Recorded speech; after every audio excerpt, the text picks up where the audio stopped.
We're Oh, good. We're good. hey, Dino, what's up, man? How you doing? Doing, man? How we doing? Good, good. good. Good. Is Good. that a Led Zeppelin poster in the back there? Yes, it is. Yep. Got my Led Zeppelin hanging out back Look at there. that. I'm creeping this house. It's terrible. Mitch, you're just a creepy old man. Like that was just weird. I know. I'm creeping the house. Is that a Led Zeppelin poster on your wall? Yeah, right. Weirdo. That's good. Cool. Let's get right into it. So That's why Red you bring- Voodoo dropping their brand new song and new album coming out very soon as well. So Bring It Back is the title track. You guys released a music video today. Yes. Very exciting. Very exciting. Was listening to the song. I tweeted out the video. It's pretty bitchin', Cool. man. Good stuff. Good rock and roll. You can't go wrong. Yeah, man. Thanks, brother. You know, that was really the first song we wrote as a band and kind of the mission statement of what we're trying to do. Bring it back. So what are you trying to do? That's it? You're just trying to bring back rock? You know, to my generation, I would say, yeah, you know, it's really not in the limelight anymore. And Right. I think that's, you know, really what's got to happen is rock and roll to come back for, you know, my generation. So, yeah. Yeah, it's weird. Like, you're 18 and I'm 26. Oh, And I was. There goes the audio. Can you hear me?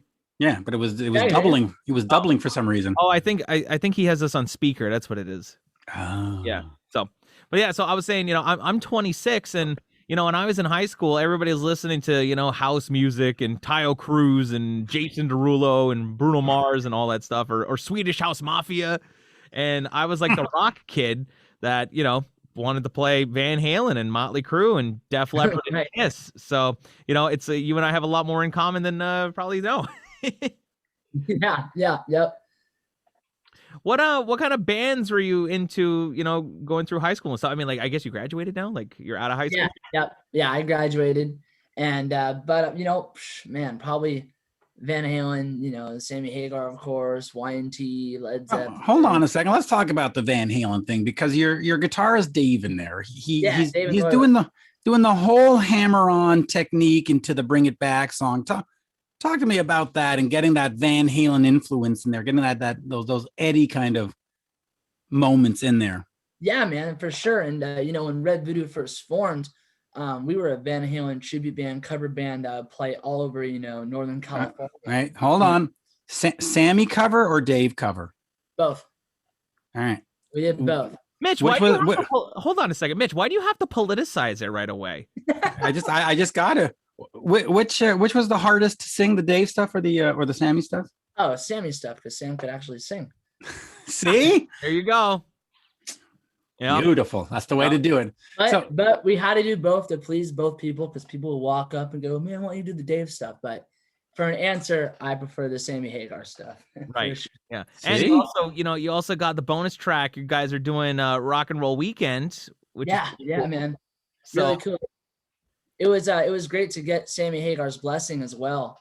You know, to do Rock and Roll Weekend. We wanted to do it justice. So I think you guys will like it a lot. But So anyways, back to the hold on a Van Halen. second. Did Sammy hear it and was like, "Fuck yeah, this is great"? Or I believe yes, Sammy has heard it. Sammy has heard it.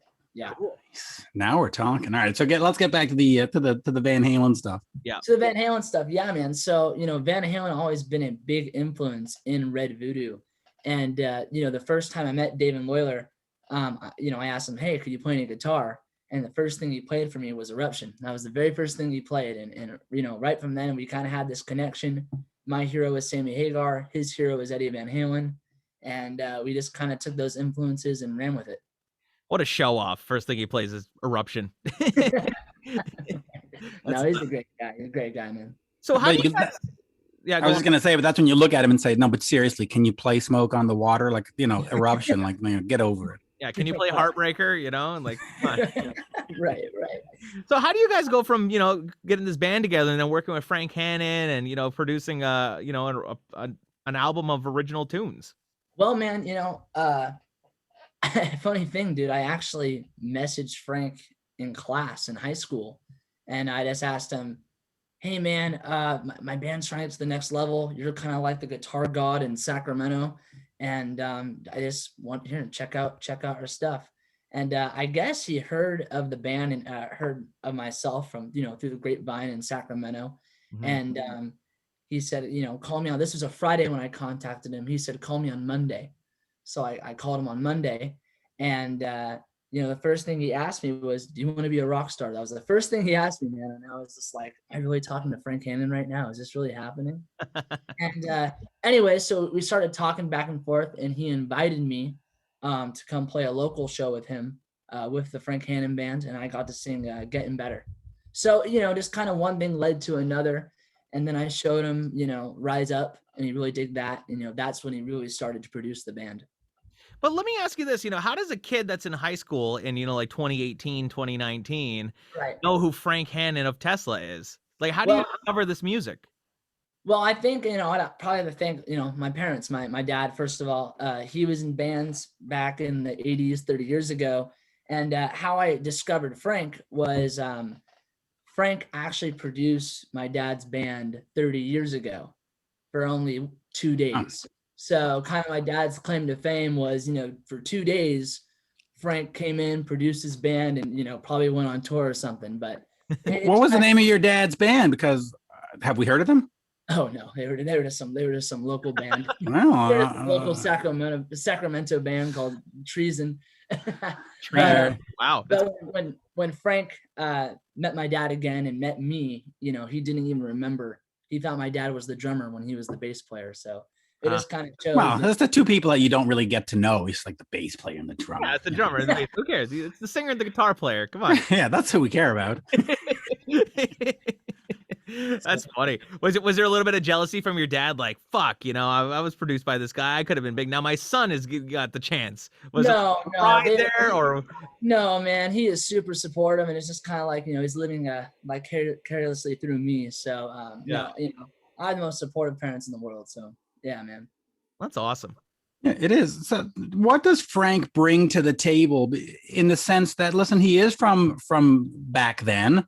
Right. What can he bring to the sound? Are you trying to capture a sort of a sound from back then? Or does he have sort of new ideas that go, okay, I know how this game works. How does he fit into the whole picture?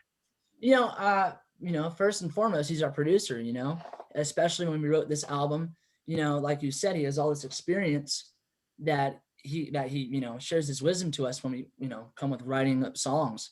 And he really knows, of course, how to write a song, and that's what he's, taught us. But, as far as a sound, yeah, we're trying to get more of a vintage sound from back in the day, we're trying to get with the Dirty Honey, Greta Van Fleet, Wolfie Van Halen, that kind of crowd. Yeah. But you got a better publicist. Yeah. Very, yeah. No. Just true. No, of course. Jody's great. Jody's awesome, man. Yeah, she's absolutely fantastic. You've got the best publicist in the business right now. Yeah. But yeah, so and then I also want to ask you in terms of being a singer, because obviously you could have been the guitar player, you could have been the drummer. Right. How did you find your voice? I mean, are you one of these that you were singing in church when you were 5, or you were sitting at the pool party impressing your mom and going, "Hey, look at my kids sing, watch this." You're like, where'd you discover your voice? So, I haven't been singing for I started on piano and went to guitar and then played drums for a little bit. I've only been singing. Then you realized those were hard, so you went to singing, right? Yeah. Shit's hard, bro. Shit's hard. Not just something easier. So I've only been singing for about 2 years. And my dad took me to my first concert, which was Sammy Hagar and the Circle in South Lake Tahoe. And ever since damn then, good first concert right there. I'm representing the Sammy. I just got this today. Look at that. Oh yeah, the lockdown session. Nice. It literally showed up in the mail 5 minutes before we got on. So yeah. It's kind of representing. There you go. But yeah, man, that was my dad took me to my first show, Sammy Hagar, and ever since then, I didn't really have the courage, or I never really tried singing until I started singing 5150 and 0812 in the shower every morning and started building up my chops. And yeah, man. So I'm just I've never had lessons, never, went to no choirs or got singing lessons. It's just I guess something you feel, I guess. Yeah, Mitch is a rock and roll. He's not a church rock singer. and roll, Yeah. Well, listen, a lot of them, especially the older generation, they're all like, "Oh, my mom had me singing on church on Sundays. And then I thought I want to be a rebel and I'm going to be a rock and roll star and prove to her."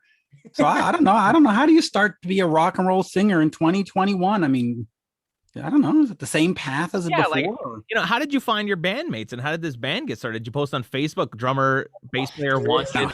No. Dude, I saw my old people post on Facebook. He was on TikTok. No, man, I don't even have TikTok.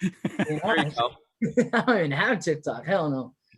But dude, it's not your cookie cutter story of how we got together. After I went to that Sammy Hagar show, want to be a singer. Next thing I know, I want to look for a band, right? And it's really hard to find young guys who like rock and roll. Like I said, what they listen to, kids our age, when you're in high school too. Right. Everybody wanted to be a DJ they want, put their headphones on, all that shit. Yeah. But, I went to a Y&T show in Sacramento, and that's when I met Nick Pesely, the drummer. And that's when we started talking about forming, this tribute cover band or whatever. And, he went through one guitar player, he was committed to a choir or something. I don't know. And then we got Davin, who Nick knew from 5 years ago, and said, hey man, I know this killer guitar player. And we got him, and none of us went to the same school, man. None of us went to the same school. And then we, tried to find a bass player, and bass players are the hardest ones to find. They are the hardest ones to find. I'll tell you. They're usually working a day job. Yeah. Huh? What's that? They're usually working a day job. They don't have time to hang around. Yeah. Right. But anyways, we found Andrew Edwards on Craigslist. He was an ad for a guitar player, and we kind of morphed him into a bass player, but he's a phenomenal bass player. Wow. And Frank kind of helped out with that. But it's not really, cookie cutter story of, we were all in high school and, right. And, we all like, trying to get chicks, and, we were sort of the band. Right, man. Yeah. And if you're trying to get a rock band going, just try and get some chicks, they're probably into the rappers anyway. So. Oh yeah. They're all in the rappers. Do it for the music. Let me ask you this then.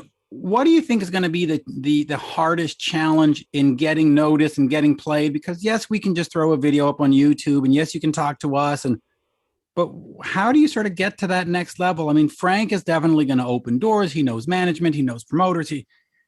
But what's sort of the game plan? You give yourself 2 years, 3 years. How do you sort of get noticed with this kind of music? I think it's all about, like what you said, great publicists, and it's really, you can only do so much. And it's really about, of course, new ways. I think social media is a big thing.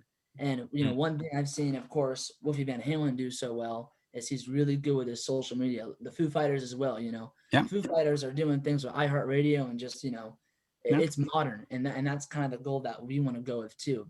Have that vintage sound, but, in the modern era. So, I don't think I really have a straightforward answer because, we're trying to figure it out and see what works and not works, and just kind of look to our role models and see what they've done. Yeah, and take the advice from them to say, and you look at what everybody else is doing. Like you said, you look at Wolf Van Halen. He's great on the socials, interacting with everybody constantly, whether he's busting balls or he's posting. Yeah, right. And you look at the Foo Fighters. They don't really need the promotion anymore, but they're still out there doing the grassroots thing of going to the radio stations and the Zooms and doing the interviews. And there's a lot of rock stars that think they don't need to do that stuff, but in reality, that's really what makes or breaks you. Right, it's a connection to the fans. The artists don't necessarily understand, just hopping on a Zoom with somebody like me or Mitch, what that means to the fans, because that really is a deeper connection to them. It makes them appreciable. It actually is better visually than the podcast, because I guarantee the numbers of people that are going to watch this as opposed to who are just going to listen is easily double or triple. Yeah. Because people want to see it. Sexy beats. As a visual aid. Yeah. It does look at that, and I even got the name there. It's so very exciting. It helps that we're very attractive. Let me just quickly ask you about the Tesla connection, because I guess the easy thing is they go on tour, you're the opening band, and so on. But eventually you are going to be marketing yourself to that older audience who may or may not, and probably will not. So do you have to make an effort to not be too connected to the Tesla thing and say, no, we're our own band. We're a young band. We're going to go play the 18-year-old crowds. We're not going to be the opener on, where it's all 50-year-olds. Right. How carefully? I think what we want to do is have a good mix, like of course I've seen Greta Van Fleet have a good mix of audience, Mm-hmm. And I would say, of course, the Tesla connection is going to help and it's going to be great, but you're right, to actually branch out and find our own audience. And you have to. I think our age will attract people our age. I'm not our age, but my age group, because Now listen, we're three very different age groups. You're 18, he's 26, I'm over 50. So we've definitely covered the panoply here. We're the whole canvas. Well, Dino, let me ask you this, what do your friends think of the band and the music?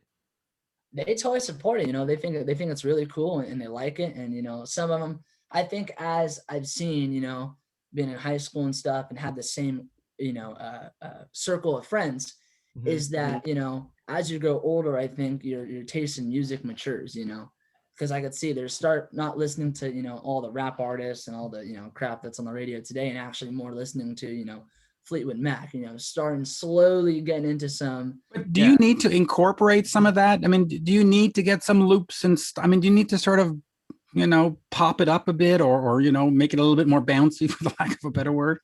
Yeah. I mean, there are on the album, there is probably going to be the most popular track. There's more of, it's a rock pop track, probably the best way I could describe it. Like, Why Can't This Be Love? Oh, cool. Kind of track, kind of deal. That kind of vibe. And yeah, I think that would help, of course, with my audience, my people my age. Yeah. Right. Yeah, right. It's got to have a little bit of a dancey feel to it. Exactly. It's not to be a dance track, but it's got to be a little bit more uplifting. Get a groove going, everything. Yeah, exactly. Everything just can't be depressing and down tempo and no. Right. That's not what our band's about. I'll tell you, Red Voodoo, we're a live, if you really go to it, we're like a live band, I mean, I wish that we could play shows right now, because we jump around and it's all positive and fun and, partying on stage, and that's really what it's all about. And, that's, I think, one thing that, the newer bands right now, Greta, Dirty, Struts, whatever, that, I don't see them really having, they have fun, but, they're more serious. We're more fun and just kind of having a good time, you know? Well, the Struts were one of the last concerts I saw before the lockdown, and man, those guys just go out on all cylinders and just kill it live, so much energy. And there's a difference between, people that are on stage and act pretentious and they think that their music is the greatest ever. They just go out on stage and act like they're having the time of their lives. Yeah. And then, and that feeling resonates to the crowd, because if they see you're having fun doing it, they're all into it, fully invested. So. No, for sure. That's awesome, man. So when is this album going to be coming out? It says spring 2021. So we're looking at, May, we're looking at April. We're looking at spring, man. I mean, the main thing is that we want to, go out and support the album. That's the main thing. So we're giving ourselves a huge window so we can go out and play. But, I think we're going to be releasing some singles up until that spring release. But, it gives us time to get all of our ducks in a row for sure. Right. Yeah. It gives you time to rehearse, really, the album top to finish. And because the album's completely done. We're just waiting for a good time to release it, have the art all done. We're writing songs. More importantly, are my name and Jeremy's name gonna be in the thank yous? I'm just asking. Of course, man. Of course. You two are, you're the only one that brought it up. So I want to get my CD and have my name in there. Thanks, Jeremy. Just making sure. It's important. Yeah. No, just screenshot this. Our names are well spelt here. You'll have it for later. Yeah. How many interviews have you done so far to promote this? Are people jumping and excited about this, or are we Mitch and I kind of like? Just like Mitch, Jody's the best, publicist in the She's world. awesome. And she's getting interviews, left and right, and it's great. And I get to talk to you guys and meet cool people, and it's just, really cool. And if you would have told me 2 years ago, or even a year ago, that I'd be doing interviews and writing albums and all that stuff, I think you're crazy. So, I would just like to say Red Voodoo is super thankful for where we're at, and very happy we could do this. Well, dude, you're 18 and you got a big album coming up produced by one of the greatest guitarists of the 80s. At 18, I was pumping gas and beating off at home. So, Speaking of which, if your publicist says anything about a webcam, just walk away. Yeah, walk away. Jeremy gets that. Yeah, publishers to stay away from those. Yes, just walk away. Just walk away. But that's an inside joke. But anyway, oh man, this is awesome, man. It was really cool to meet you and chat. I don't think this is going to be the last time. So, no, not at all, man, for sure, not at all. So, looking forward to seeing on the road. That's what we need. We need live shows and we need live bands that can actually deliver 90 minutes without, throwing out their back. So I'm looking forward to it. Exactly. Yeah, man. Yeah. Shit. What are you doing like on your spare time? Like sitting at home? Like, do you have like a day job? Are you flipping burgers? Or are you like? Oh man, I'm not flipping burgers or nothing. I'm just, I go up actually up the hill to Frank's house, and it's cool because we have this trade. So for him to do all the studio work and all the producing all the time, none of us guys have money in Red Voodoo. You're doing your gardening, aren't you? That's right. Hey, gardening, man. We work with the horses, dude. He has like 6 horses out there on his ranch, and we pick up the horse shit and just kind of help out. It's a really cool trade. So I'm up there like every Monday, Wednesday, and Friday. And after our call, going to practice, we're already writing the second album. So, nice. Hey man, you got nothing but time on your hands, Hey, put out a double album as the first album. Make a fucking statement. Just go fuck it. You get a fucking gatefold for your first album. Yeah, I can hear the commercial already. Red Voodoo double LP available exclusively at Target. Like, right. There you go. See, oh, man. That'll keep Jody busy. Yeah, that'll keep Jody definitely busy. Double album. Double album. Yeah. All right, Dino. Well, dude, this is great, man. We'll wrap it up really quickly, but you've said it all. This is great. So we'll do it again. Best of luck with the music. Anything else you want to get out there? Got a message for the fans or new fans that are watching this and hearing you for the first time? Well, we're just a young band that wants to bring rock and roll back, and we're gonna have a party doing it. So that's what it's all about. Yep, I'm all for that. I think we're gonna have the best time ever. You guys need to come up to Montreal, and we'll have a party. Oh yeah, for sure, my friend. All right, dude. Let's talk soon, and best of luck. All right. Thanks, Jeremy. Thanks, Mitch. You guys cheers. Take care. Thank you. You absolutely. Right. Cheers. Yeah. Cheers. Cheers, man. There you go.